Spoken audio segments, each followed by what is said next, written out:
Hey, it's Tess, content creator, model, presenter, and host of the Tess Talks podcast, on a mission to ignite curiosity.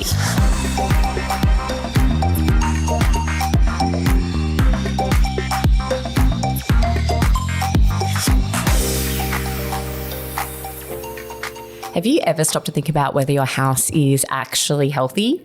Today is an interesting episode. I'm talking with Raphael from EcoLibria. He specialises in testing homes and workplaces for things like mould, toxic air, and EMF and EMR exposure from things like Wi-Fi, phones, electrical household items and power lines, basically all the invisible stuff that we're surrounded by 24/7 these days. And if you're like, what the hell is that? Well, EMF is electromagnetic fields. So think electricity-based fields coming from power lines or wiring in walls. And then we have EMR, which is electromagnetic radiation. So think wireless plus communication tech. So it comes from things like Wi-Fi, mobile phones, Bluetooth, AirPods, baby monitors, so on. But before any of you roll your eyes and think, this is just conspiracy energy, it's actually not.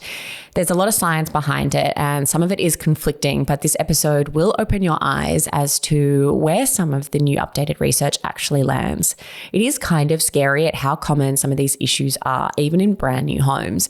Raphael actually did a walkthrough of my home when we were building to ensure placement of anything emitting EMF was positioned to ensure minimal harm or impact to our family.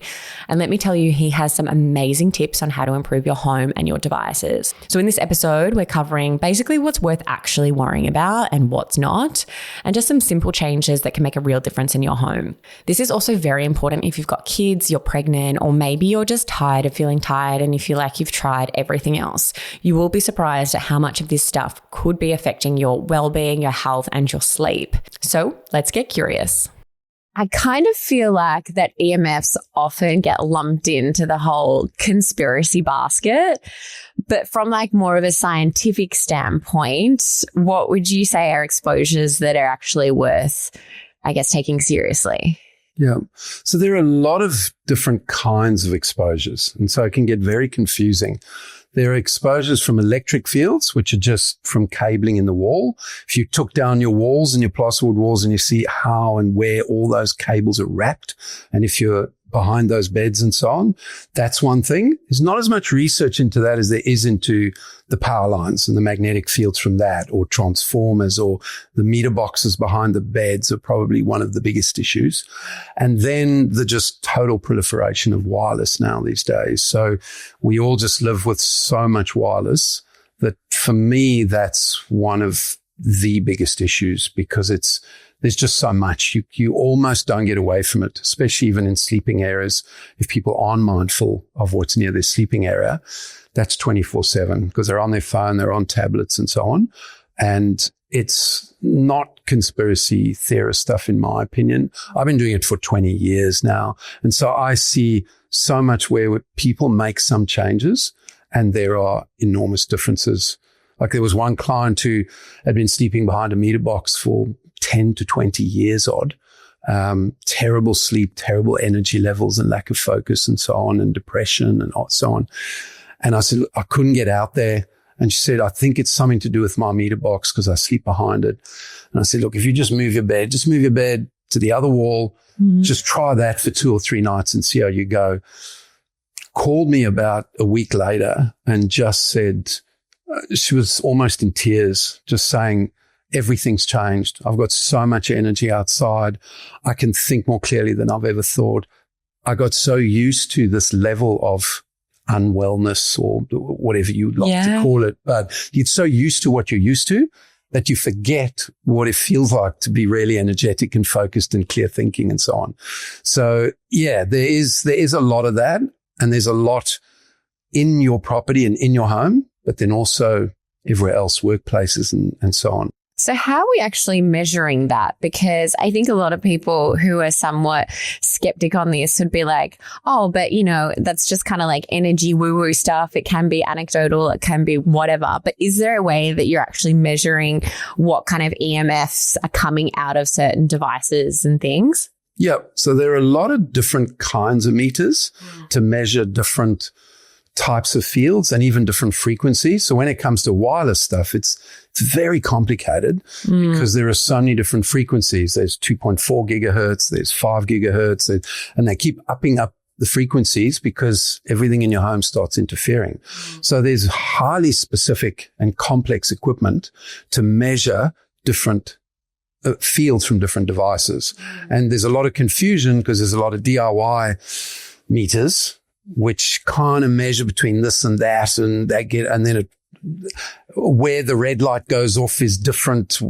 At what level does the red light go off? Because there's a lot of controversy about those levels, what is safe and what's not, between what the government might regard as safe and what other health-based standards might regard as safe, different in different countries.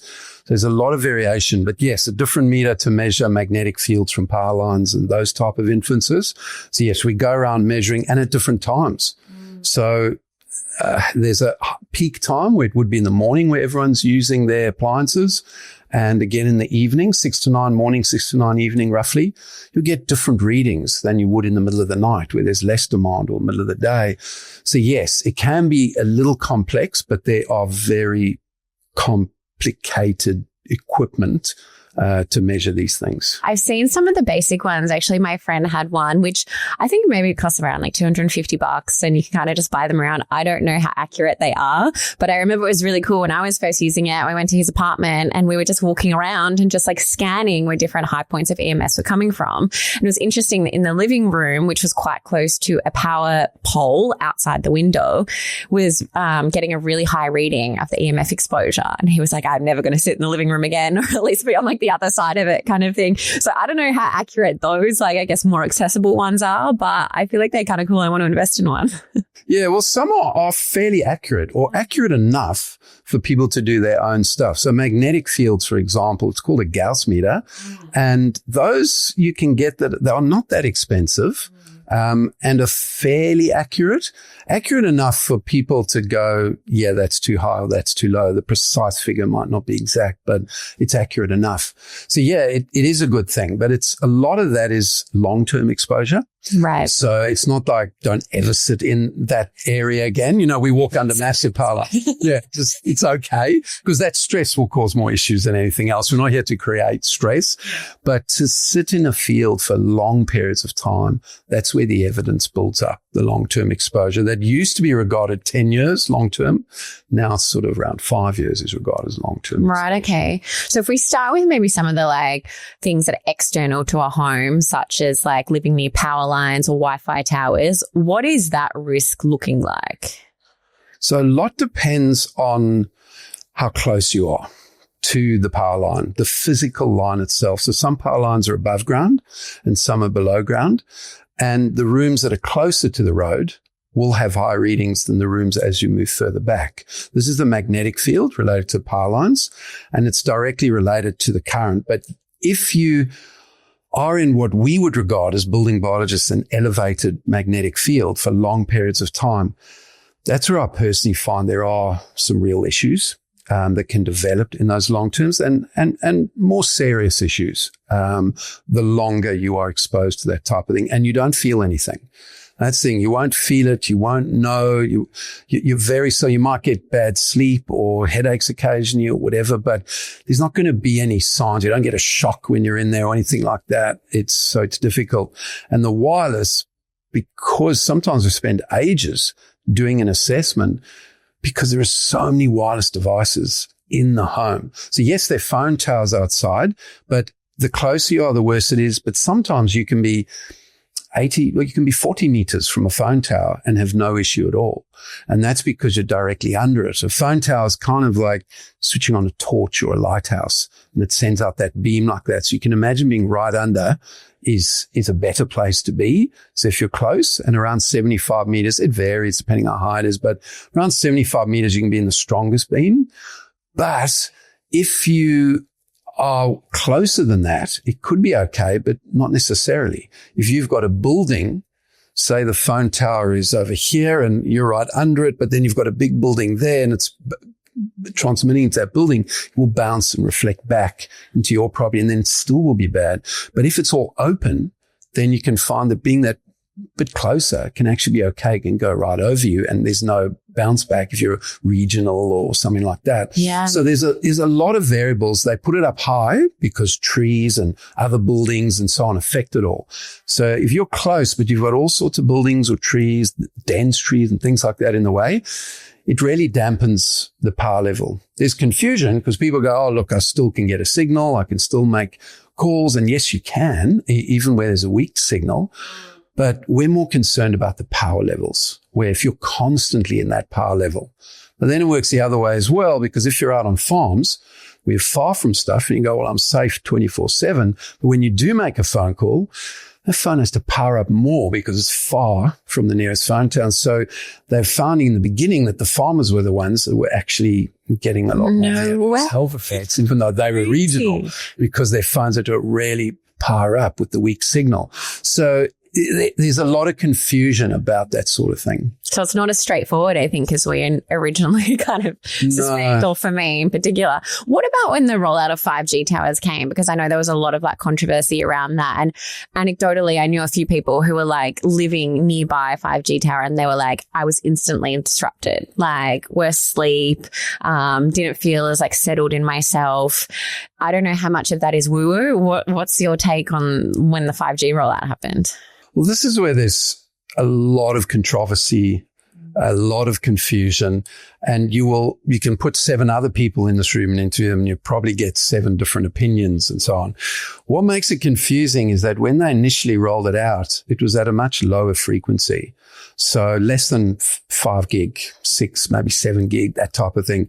Then they kept upping the gigahertz. So that's just the frequency band. So higher and higher frequencies, where eventually, and different countries have different frequency bands, but we've never lived in such high frequency, never ever. So there is one argument that it's all natural and it's fine because we're using natural waves. They exist and it's natural, but it's not natural to load it with all the information that we load it on, with everything that we send, the way we transmit it. There are so many different things that is very far from a natural wave. When you look at that wave, there's nothing natural about it. It's kind of like being a pressure cooker. It can be, yes. I believe there are, and that can vary, and people have different susceptibilities. So going back to your question, it's some people reacted really badly straight away. Some are really hypersensitive now, and others say it's fine, or just get some disturbed sleep that they put down to stress or something else, or think they're getting old because they can't remember what they're supposed to do when they walk in a room. Whereas they go, that used to be for very older people, but now 20-year-olds, they'll walk in a room and go, oh, what am I doing here again? Yeah, I actually saw in a documentary once, there was like now a group of people who are officially like medically classified as basically, I don't know what the right term is, are somewhat allergic to EMFs, and they're so sensitive to it that they have to go like basically live on farms and in like somewhat of like a Faraday cage around their property. Have you heard about that? Yeah, so it's called electrical hypersensitivity, EHS. Yeah. And people become so sensitive. They look at a computer, for example, and it looks like they've been sunburnt. They'll be behind a computer for 10, 20, or varies, but 10, 20 minutes, not long, and they're debilitated. Yeah. So once you get to that level, it's extremely difficult once you're triggered. And there's actually a doctor did a research and found that their what are called mast cells, in electrically hypersensitive people, there are a hell of a lot more mast cells, and they're closer to the skin, on the skin surface.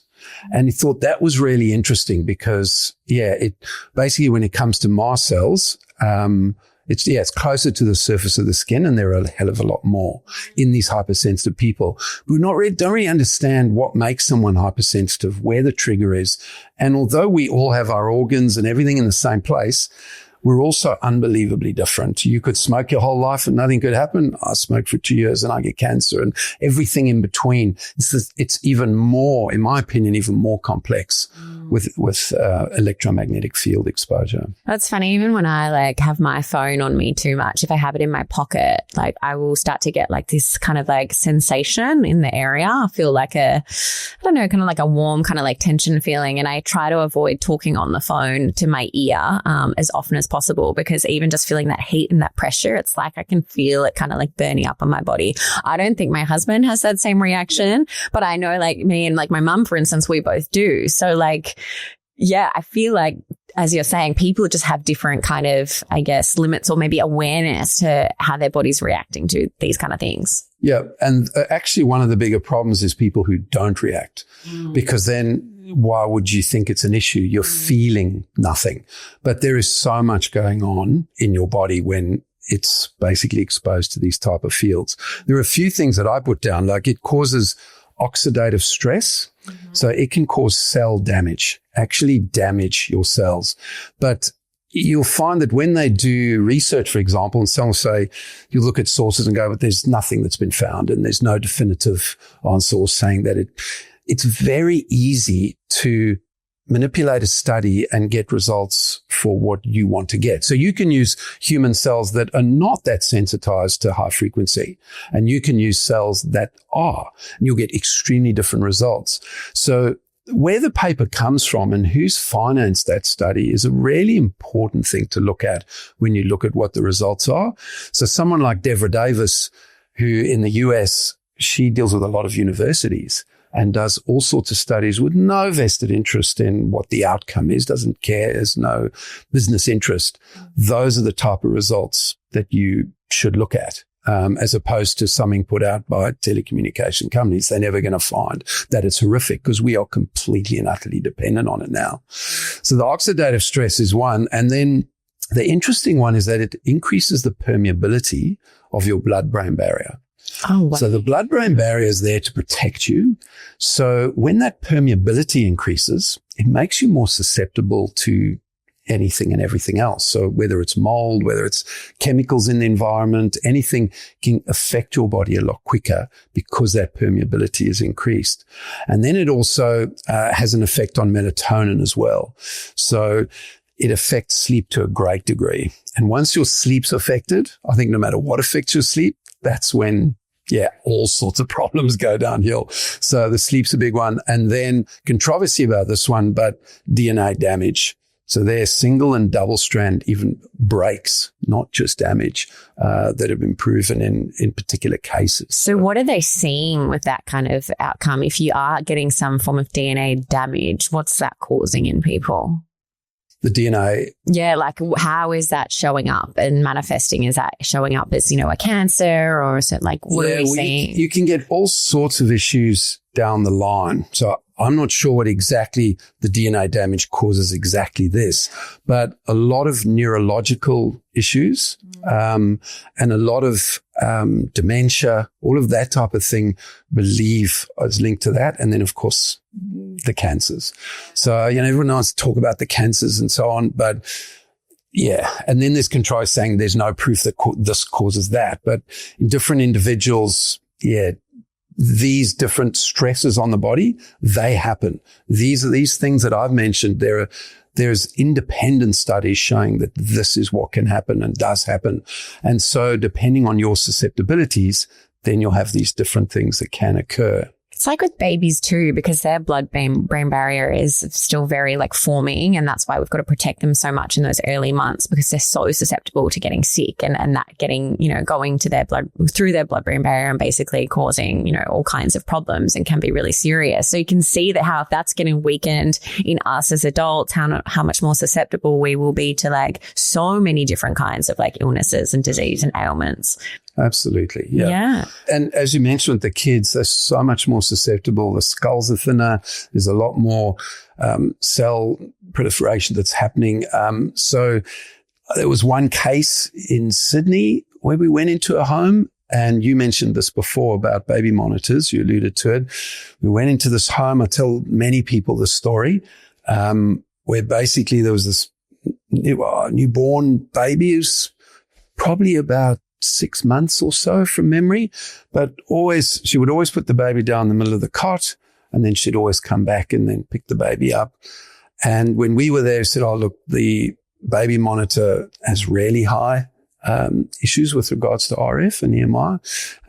And that was there on the cot, clipped to the side as it often is. We said, "Look, just try to turn it off." She said, "Oh, I think I'm okay with turning it off now," and turned it off. And she called me in tears the very next day and I said, what's wrong? She said, what happened? And she said, no, I always put my baby down in the middle of the cot. And then I turn off that camera, like you said. And this is the first time ever where I've come to pick the baby up and it's still in the middle of the cot. The baby always moved away from the camera and was at the very bottom end of the cot all the time. And the very first time I turned that off, where I put the baby down, the baby was still in that same cot. So the baby was physically moving away from the monitor.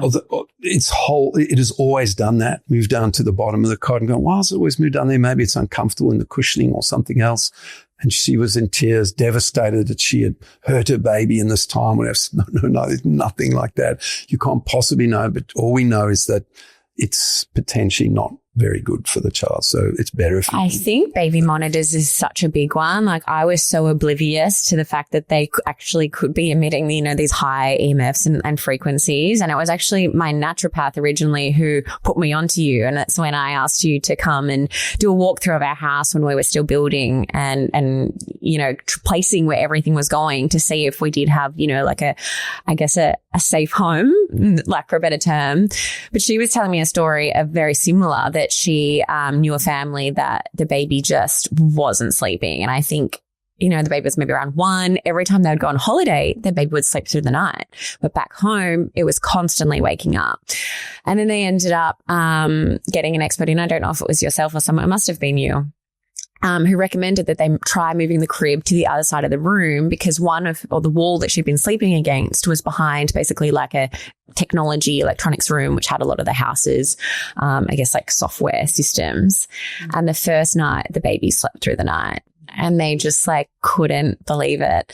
So there's so many of these things that I think parents just wouldn't think about. And how many babies are there that, don't sleep through the night, and could baby monitors be, or, electronics be the culprit? Yeah, absolutely. I mean, there are so many stories we can tell. I went to a terrible one, which was regional Victoria. Dad was devastated. His daughter, who's in her 20s, had developed a very aggressive and rare brain cancer.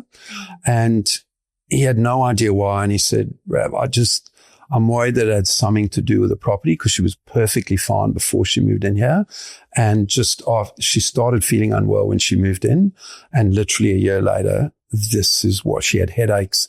They were just giving her Panadol and then had a scan. Her boss actually said, no, go to the hospital. I was paid for a scan, get a scan. Its headaches are not normal, and found this aggressive cancer. I went to the property and we found that her bed head was right up against the very middle there were 3 units, but all 3 electrical meters were in one place, which happens quite often. And her bed was right behind those 3 electrical meters. So taking readings, you could see that the high frequency from those smart meters was extremely high in our opinion, always be within Australian standard, but by building biology standards, very high there. When you compare it to outside, when you compare it to in the unit at the top, any other unit, and even in the bedroom next to hers. So if she had chosen the other bedroom, there potentially wouldn't have been an issue. And interestingly, that had been flooded. And it took them a long time. There was a big flood in the whole town. So it was under 1 meter of water, that unit. They then pulled that all out. But he said that it was wet for maybe 6 months because it's a regional town. Tradies are rare and it just takes ages to do anything. So that property would have been wet and the mold embedded into cavity walls and roof cavities and so on. And looking into the roof cavity, not much was replaced there at all because the flooding happened on the ground. So they took some boards down internally. But I said the mixture between the amount of mold spores that may potentially be in there, we didn't do that testing because once he did the EMF and saw that, he said, look, that's all I just wanted to know. I just don't understand because there's nothing in our family. We've never had anything. And it actually brought him great peace. I felt terrible, but he said, I just thank you. It just brings me peace to know what that was, some peace. And he said, we've moved her out. And he said, I just want to give you feedback. He actually emailed a little while ago and said, they said they can't cure it. There is no cure for this type of aggressive brain cancer. I forget the very long name of it. But he said nothing has progressed since we moved her out. And the doctor said this will just progress and you might only have months. And he said nothing's progressed since we moved her out. So it was just interesting. Yeah. Yeah. And these are the kind of exact stories that you have to be looking at and that people have to take into account. I think there's so many things that it's so hard because we talk about so much on this podcast. It's like there's so many variables in the world we live in, and it can be very, very hard to pinpoint exactly where different ailments and stresses are coming from. But I think if we can start to like maximize our environment in the best way possible, like we're just setting ourselves up for hopefully, a better outcome long term. Absolutely. But I guess when we're living in, houses and we live in a world that is connected so much, and we have our phones basically glued to our hip, and we have our Wi-Fi modems around, even our AirPods they're saying are an issue.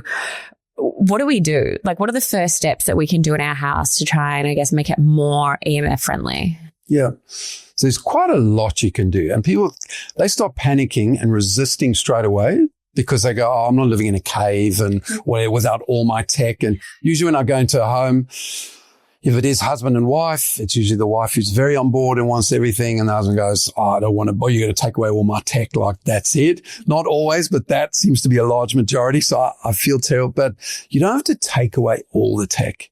It's just a matter of how you cable, like what you went through in your own home here, to go, okay, where are all the cables physically running? And if you can wire your home, often if you tell the electrician to wire it like a commercial property, that's a good way of putting it, an easy way. And what that means is instead of spaghetti cabling, we call it, the cables go from the meter box and it just the nearest run, the shortest run they can do. And the cables are just wrapped around every wall or ceiling or floor, wherever it's going.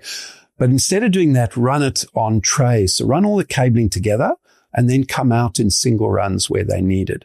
So you're not wrapping the whole house in cables. You're running most of them down the hallway. So it's just a thoroughfare. It's not where you spend your time.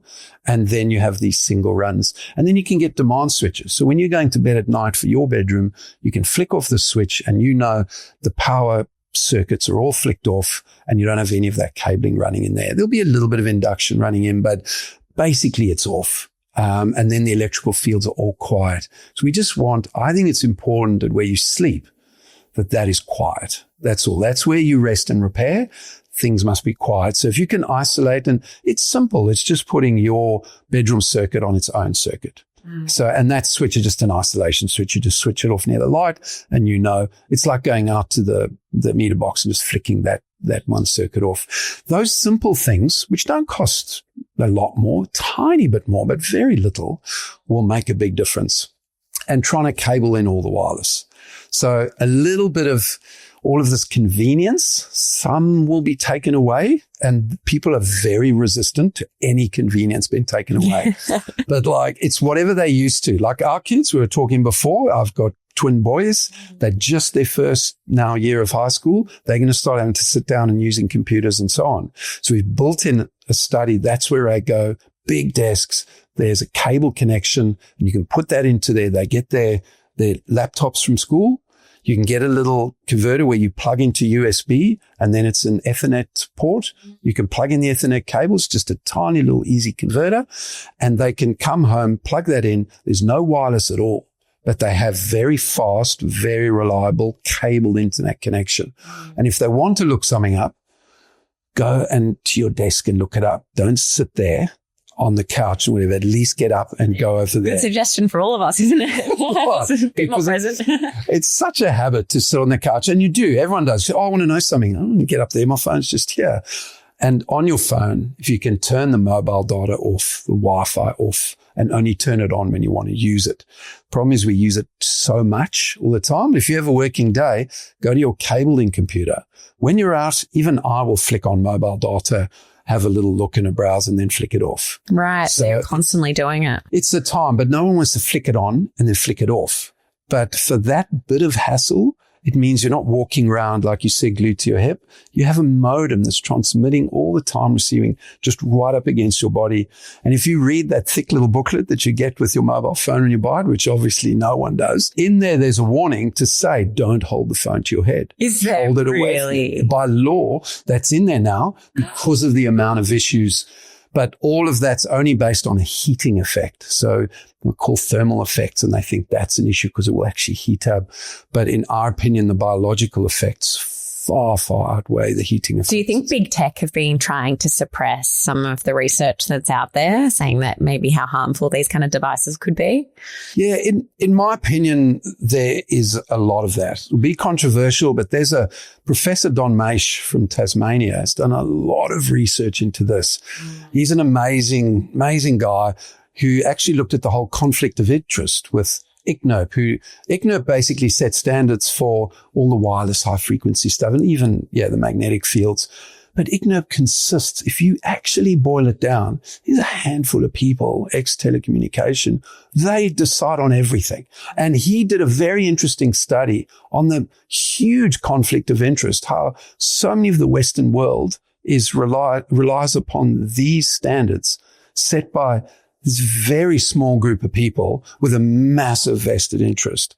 Yes, in my opinion, without getting all conspiracy theorists and so on and making it dramatic, I think there's certainly a lot of information that is depressed down, or they'll go, okay, we'll pay you to do a study that shows this doesn't do whatever. And you'll hear Opanza and certain people in Opan just come out and say things that are just, in my opinion, very controversial. So if someone's not willing to give over the Wi-Fi in their home and make it all hardwired, what would be your biggest tips? Do you think things like modem boosters are making it worse for us, aside from obviously turning off the Wi-Fi at nighttime? Are there any other good tips, maybe not sitting right next to the modem at your desk every day? That's it. It's just the distance thing again. Yeah. So if you have to have boosters, which many people do if they're big homes, some people don't. So, but yes, put in as few boosters as you can and as you need, and then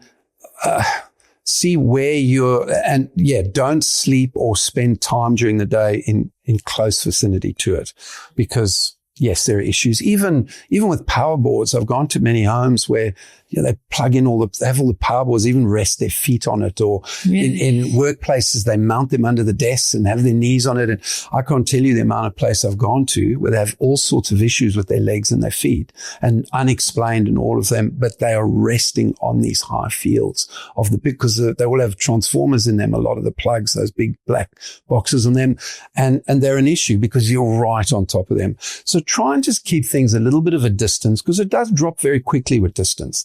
The cabled in stuff. The modem is different. High frequency will go through walls and all that type of thing. That's why you can go on a phone and so on. But keep it a distance away. If you are close to it, like what I've done at some schools in our area, is where if there's a modem in every classroom, which there often is, the modem's often right above where the teacher is. So you see it mounted onto the ceiling. That doesn't need to be at full power. So you can actually control the power level. So if your modem is close to you and you've got another booster down there, actually turn it down to 30% of its power and see if it's still working effectively, and go, okay, in this little area, we only need 30% power output from our modem. And then down there, let's turn that down to, instead of on the default 100%, things just blaring so that you get a strong signal everywhere. Those are little things. And then obviously turning it off whenever you don't need it. So TVs, definitely cable those in, because you don't need that wireless. Cable it in. It's a cable connection. It's done. And you never have to use Wi-Fi or Chromecasting and whatever it is to do it. It's just cabled in. You won't have any exposure. What about those little stickers? I keep getting ads for them on Instagram, but there's little stickers that you pop on your laptop or your phone, and they're supposed to absorb some of the radiation coming out of these devices. Do you think they work? Well, there's a lot of those devices, and I don't want to say none of them work, or yes, they work, or no, they don't. If you go to every website, you will see that there are great studies that show you can't measure it with a meter, but it shows in your blood and the warming effect and so on. And very powerful studies, again, that show that this works. However, I do think that it can give you a bit of a false sense of security, because whether that actually works or not, I'm not 100% sure. I believe some do have an effect, but again, there's lots of provisos as to how you use it and when, and the angle and all sorts of other things. really what it comes back to, if you think you've got one of those stickers and therefore you can just hold on your head as long as you like, that's where I think the danger is. The best thing is always distance. There's such a big difference between the exposure holding it like this and the exposure holding it like this. Even that's a big difference. It's still close. It's still not ideal, but there's a big difference. So devices, we get asked to sell them a lot. So we get approached by a lot of the companies.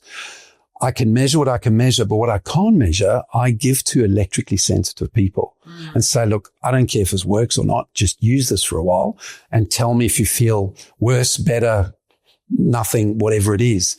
And to this day, I haven't found anything where people go, the electrically sensitive go, wow, this makes a huge difference.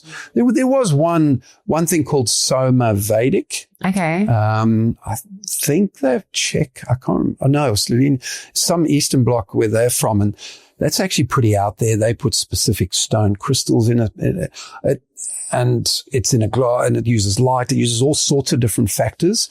And that is the only one where I've actually found some people have said, no, look, that makes a huge difference.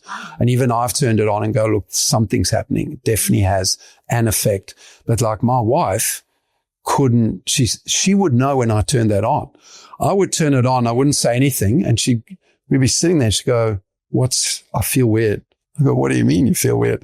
And she go, no, I've got tingling. It's just, what have you done? I don't know. Something's weird. And I went, I just turned that on. And then I say, okay, I'm not saying anything. And she's going, please, this isn't what, and 15, 20 minutes later, I turn it off. And she go, you've turned it off right now, haven't you? I'm like, yeah. Wow, that's amazing. Oh my God, I want to test it. So that's why but for me, I felt better. So it's confusing. And then they say, oh, well, it's because of other things that are wrong and whatever. But there's so many variables. That's the bottom line.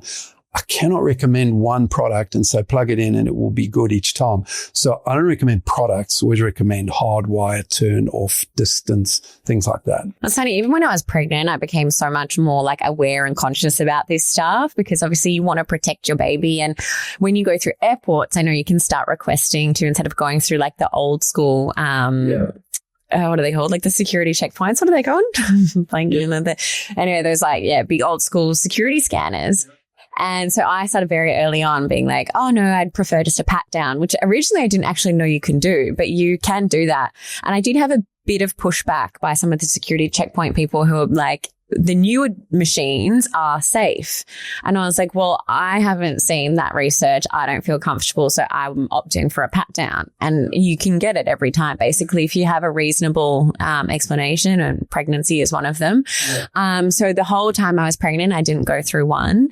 But then I became obviously a lot more conscious about the different kinds of things that maybe would or could affect baby in utero. And one of the things, and it is a product, but that I thought was quite cool, and especially because we did travel a lot, it was by a company I think called Radius Smart, and they have a ton of different products. So it's basically like an EMF protecting belly band. So I'd like wrap it around my belly if we're ever on a plane for long periods of time. They also had like blankets that sometimes I would could wear at night. So if I knew I was like holding my phone and my phone was going to be, somewhat positioned in my stomach, I'd then pop this blanket in between me. I don't know how effective, but I'm all for adding in extra layers of protection with this kind of thing. In some cases, that will add protection for sure. So because it will be mainly to wireless, high frequency stuff, but you have to be very careful when you introduce shielding products because they're very conductive. So because there are so many electric fields, and I'll tell you a case from another building biologist who actually did an experiment. This was to do with electrical fields. This had more to do with earthing mats. So basically, an earthing mat is great because you can lie on it and then it's earthed, and earthing, no one can argue, is fantastic for you. It absolutely is. But because it's so conductive, and the same thing will be with shielding stuff, because the same way it keeps it out, some of the fields will be attracted to that. So we've found that if you're lying on an earthing mat, for example, if the field's from the bottom, then you'll be protected from that. It will come up, hit the mat and be earthed, and you won't get anything.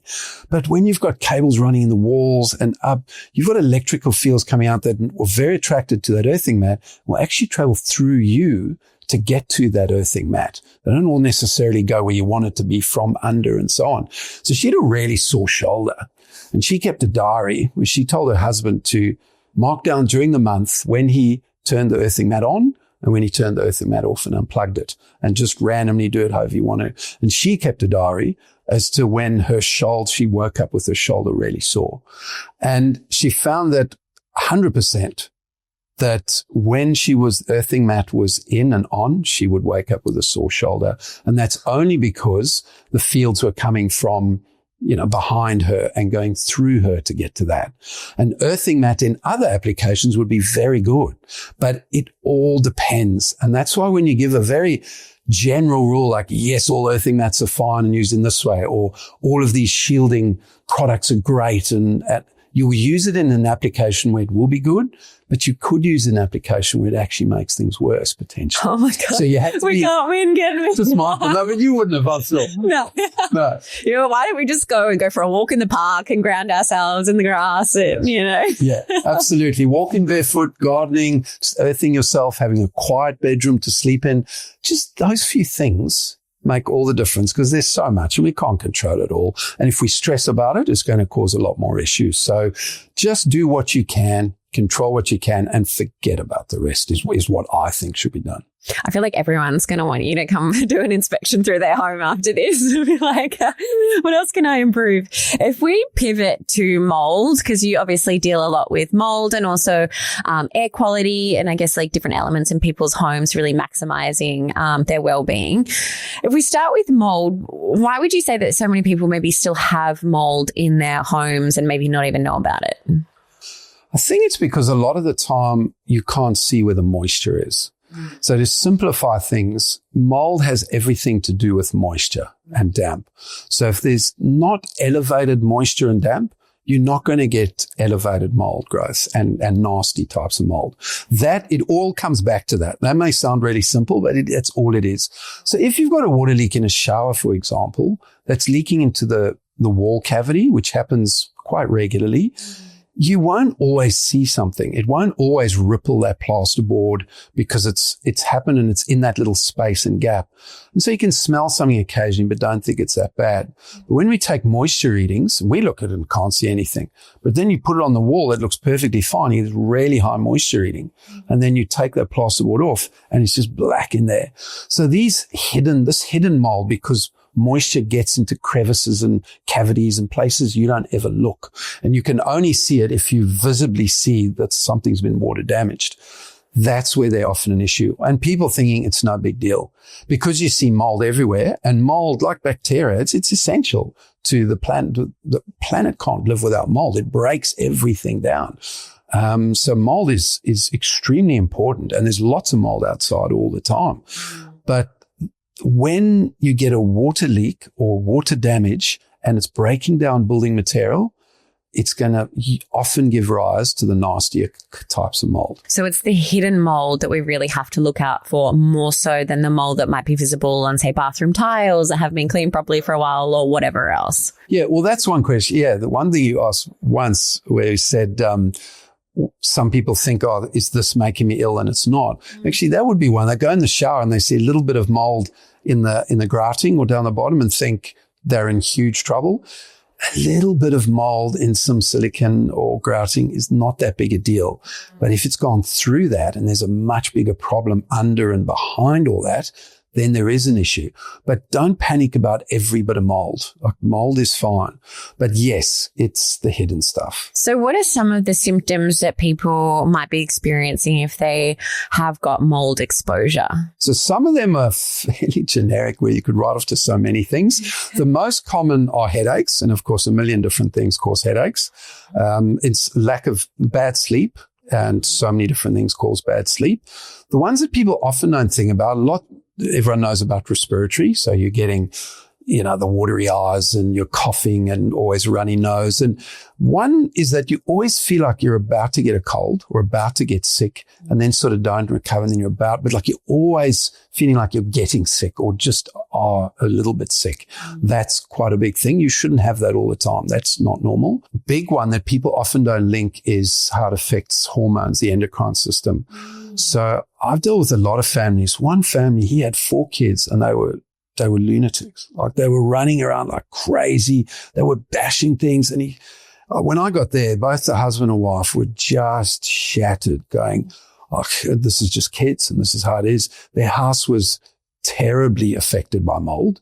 And I said, no, move out. You don't always have to move out. Okay. That's another thing. Everyone thinks you have to move out. The house down. No. Always. They say throw everything out, do whatever. You need to be careful. There are many groups online that say everything must always be thrown out every time.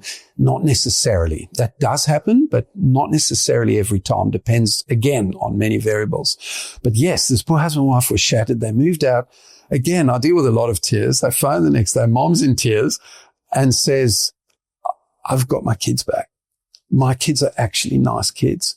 They all changed in terms of the hormones. It was the mold just affecting them and causing enormous erratic behavior, depression. All of that was coming from the mold exposure because particular types of mold cause these things. And the nice thing about mold is that it basically alleviates pretty quickly in most individuals once you're away from that exposure. So pretty soon after they moved out, they were like, we're just a different family. Wow. Our kids are wonderful. We thought they were the devil's kids. They're amazing. They love our kids. We've fallen in love with our kids again, whereas we were just exhausted and shattered before. Wow. And so people don't realize that depression, very close links with depression, mold. Yeah, sometimes erratic behavior and depression and so on is not something they think about. And the last one is gut issues. So often related to gut issues. And everyone just thinks it's respiratory stuff. But those are the main factors. The skin conditions as well, the psoriasis and the eczemas and stuff can sometimes, but many things can cause that as soon as there's inflammation. And often EMF and mold have very similar symptoms because it triggers inflammation.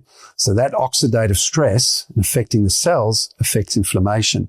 And so often you get all this inflammation in little kids and adults, and you're just throwing creams and anti-inflammatories at everything because we don't know what the root cause is. But when you can address that root cause, and it's not always mold, there are many things that cause inflammation, but that is one thing that it causes, yeah. So I grew up in my teen years in an old Victorian house, and I was always cold. A lot of the cold winter months in Melbourne, I could really feel the draft get into my room. And after a few years of being there, I started getting certain symptoms, as you were describing, in terms of the cold-like symptoms consistently. And it was actually a friend who one day picked up on it, and he was like, are you still sick? You had that raspy kind of cough when I saw you 6 months ago. And I had never really taken note of it. And then I realized that I had this very consistent respiratory issue where I was having this kind of watery cough-like sensation frequently. I felt congested a lot. And after so many years of being in that house, we finally decided to get our mold tested. And all through the whole hallway, we peeled down all the, wallpaper. And all the paint, there was all this black mold that was there. And we actually, I don't know why, we never ended up testing my room, but I am certain that there was mold also there in the ceiling and the walls. And it wasn't until I moved out officially, which was in my early to mid 20s, that finally the symptoms started subsiding. But I'd been living with them for, I would say, on and off, probably a decade. Oh, gosh. Yeah, without knowing it for majority of that time. Being a young teenager, just kind of thinking this is kind of normal to have a cough. And I think it took many years to accumulate and to actually kind of show up in physical symptoms. But yeah, it was quite eye-opening. And since I guess talking to more people about it, you realize how much more common it is. And I know fatigue is a really big one. Initially, when they think, I think I might have mold in the house, what's the first step that they should take? So the first thing, if they can figure out what's causing the elevated moisture. So like I said right at the beginning, it's all moisture. That could be because it's too humid. So a bathroom doesn't have enough extraction, or you're in a very humid area, or there's not enough sunlight. In Melbourne, for example, that's a huge factor. Because if you've got a lot of trees, very shaded and no north access and so on, it's just shady and dark. If it's dark, it's going to be cold where we are for a lot of the year. And so if you get little leaks or little moisture issues, they're going to become massive issues. So figure out where the moisture is coming from and fix it. That's number one. Stop the elevated water, whether it's a water leak too much moisture in the house, whatever it might be. If you can't figure out what, then we come in. That's what we do and say, look, you don't realize, but this and this and this is going to cause the issue. But if you can see what's causing elevated moisture, don't think, oh, it's a bit of water, it'll be fine. Like, it can cause real issues. Again, because when we talk about the EMFs and how we're all around EMFs, and that increases the permeability of the blood-brain barrier. If you're around because people were saying, why is mold affecting us so much more now? And it wasn't before. Why is it such a big deal now? Doctors said it was nonsense before. Now many doctors, and there's so much evidence saying, no, mold's a real issue. But why? Like, why now? Why are we not coping with it? There could be many reasons, but one of them, I believe, is because we're around so much EMF. And so our blood-brain barrier is affected, more permeable. We're affected by things more than what we used to be. And that's why there's so many issues and so many things. I believe it's too much. So yeah, number one, find out where the water is, stop the water. If it's metal or something that's a sealed, so like solid timber, you can usually clean that up and it can stay in there. It needs to dry out. So don't think once you've stopped the water, just let it sort of dry out on its own and whatever. You need to remove the mold from wherever it's affected and make sure those materials are dry, and then put everything back together. If you see something, you stop the moisture, but just leave what is obvious mold growth, particularly if it's in plasterboard, MDF, like composite material. It's like junk food for mold because it's already broken down a bit. It's not solid timber and it's easy for it to break it down. Then that's an issue, because if you breathe in dead mold or non-viable, it still makes you ill. So the mycotoxin doesn't become inactive when the mold is dormant. Sometimes it can remain dormant for many, many, many years. Spoken about, some say it never dies, and some say it's dormant for years or whatever. So there's one case, for example, with mold. Again, this is extreme. This isn't what happened, but it's to show in the US, the small town basically there were babies dying and going to the hospital, and they didn't know why. Babies kept coming in and they're going, what's going on? The sudden infant death syndrome. They just die in their cots, and it's all in the same little town. A long story short, they eventually found out that it had flooded 4 years before. And in America, they have basements and you're allowed to draw air from the basement level. So they had the heating systems down there. And so because it got flooded, they let it dry out, but they didn't remove everything. They just let it dry out. Stachybotrys, which needs a type of mold, needs a lot of water, that grew there. It was one of the nastier molds, and it flaked off. When it dried out, it flaked off and went into the heating system, because there's an intake in the basement, and was then just being blown out through the ducts. And they did autopsies, cut the bodies open in the lungs, and found the Stachybotrys. That's why they knew it was that. And even whereas in one room there were 2 babies, and the one died and the other one didn't. And they go, what's that? And they found the cot was right above the vent, the baby who did pass away. So that baby took in a hell of a lot more than the other. So that mold very seldom kills you like that. That's an extreme case, but it's just to show that it's still an issue years after it was actually growing, that it dried out and flaked off and went in there. There was no more flooding and so on. You've got to remove the mold even if it's dead. Is it true that some people are more susceptible to it than others? Definitely. Yeah, absolutely. There are some that are highly susceptible. I have some clients who I don't need instruments with them. Literally, they can walk into a room and go, no, I'm reacting. I'm going fuzzy and my clarity and a little headache and these bits and pieces of my skin. There's mold here somewhere. And we can measure and it's dry everywhere and so on. And then we'll look where the plumbing is and you'll find there's some little leak and it's gone in. One was where an air conditioner, when you get a split system on the wall, it has a condensate pipe. That condensate pipe goes to outside and water just drips out of that. But in the construction, that had broken inside the wall cavity where they were running it to the outside. And it was just dripping in the wall cavity. And when you took moisture readings on both sides, it wasn't wet. It was just wetting in between the walls. Took that apart and there's mold all over the timber studs had absorbed it all. And so there's lots of mold there and she was reacting like crazy. But you could put other people in there and they wouldn't bat an eyelid. I've found that Sri Lankan Indian descent, they are like bulletproof when it comes to mold. I walked into a room once and they said, oh, there was a rental. They said, oh, it's black everywhere. I walked in, put on a mask, said, oh my goodness, what are you doing in here? Yeah. And they said, what are your health effects? And I was getting it right. And they went, no, we're fine. We don't have any health effects. We just thought this is not normal. Oh my God. Said, you're right. That's a win for any of you listening.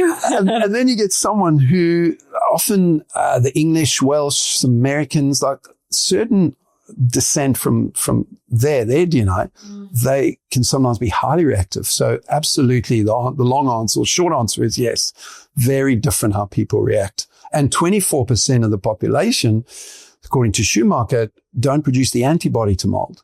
So you can have 4 people in the home and one is debilitated by mold and the other 3 are not. And I get that often. And they just think that person's a hypochondriac and go, this is ridiculous. And it causes a lot of tension in the family. And it's a real issue. It causes divorces, fights, everything, because you're spending so much money and moaning because it affects their hormones. They act crazy in the world.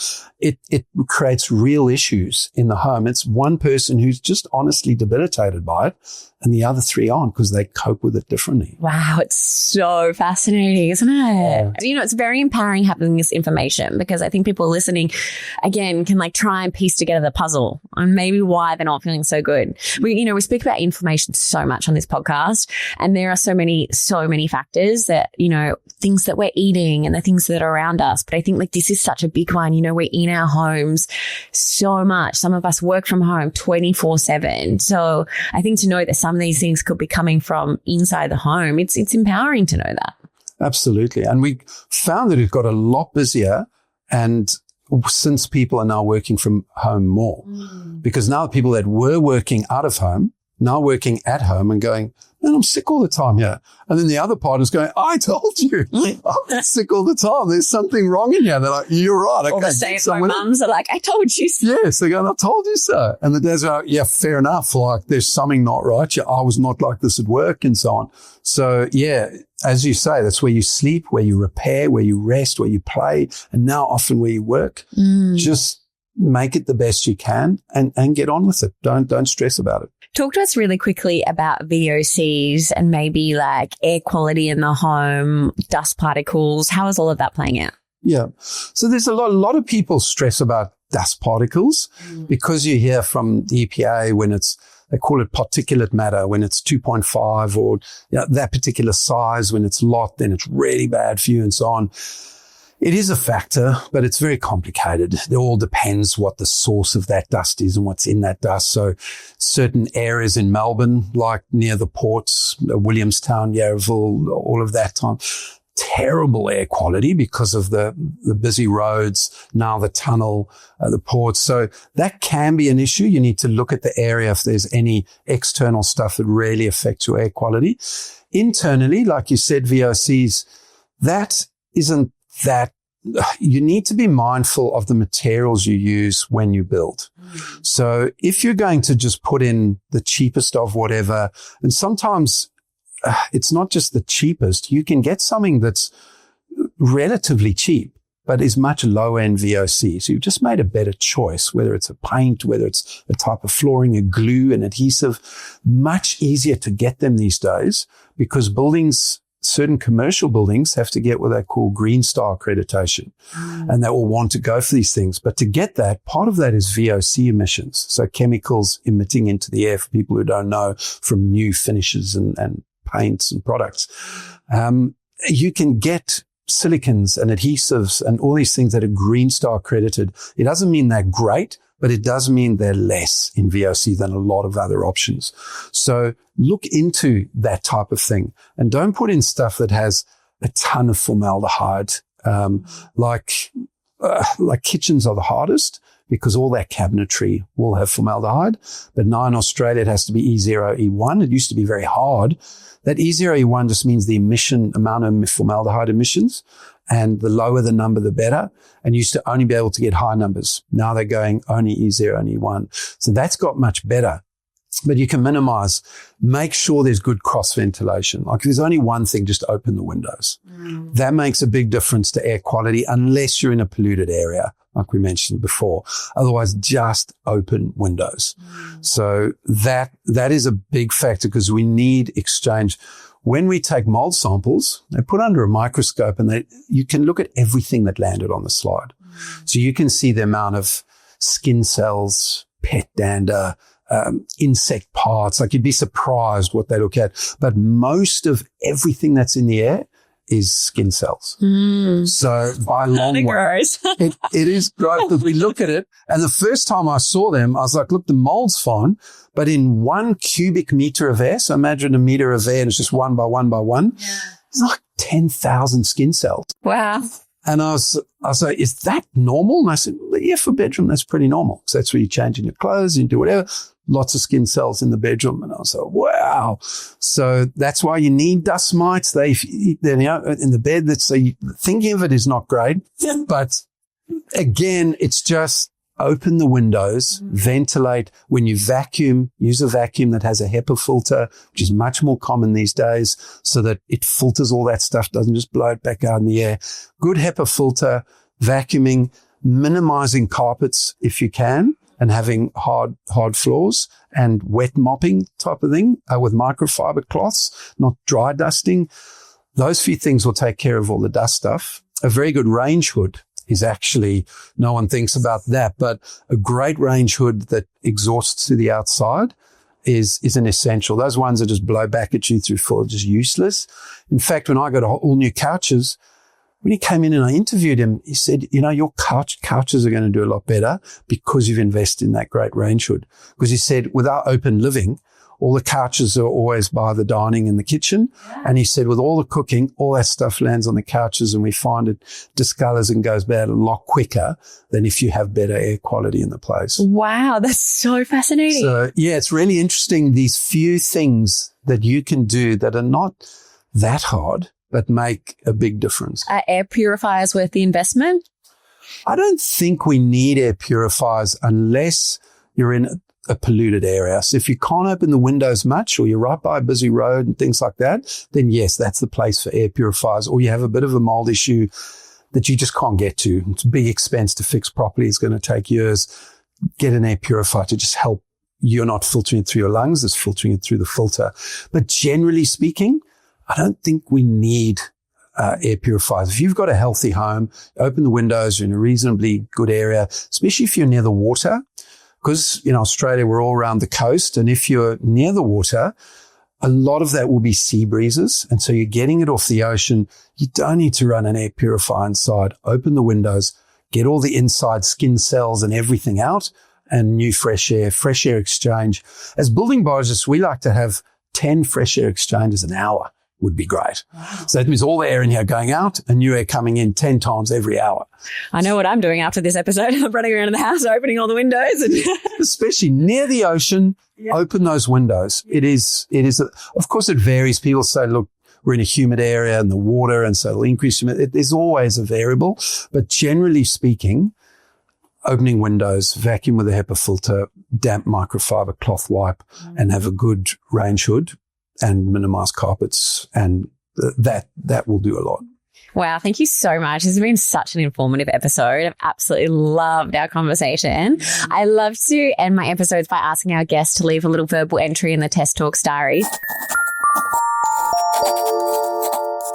So it's just one lasting piece of advice that you might want to leave behind for people. I know you've already given us a lot in this 1 hour. Yeah.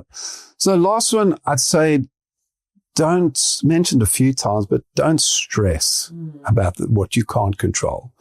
Just do what you can, and everything that we've spoken about, try and have as healthy a building as you can, and then don't think about it. Then just get on with it and enjoy your life and don't stress about it, because stress is by far the number one triggering factor. So yes, there are all these things that can do harm and have, but look at them, have the assessment or do what you need to do once, make sure you're all good, and then forget about it. I love that. Thank you so much for your time. You're welcome. Thank you. Thanks so much for listening. If you loved the episode, please subscribe, rate, and review. It honestly means so much and helps to keep these conversations going.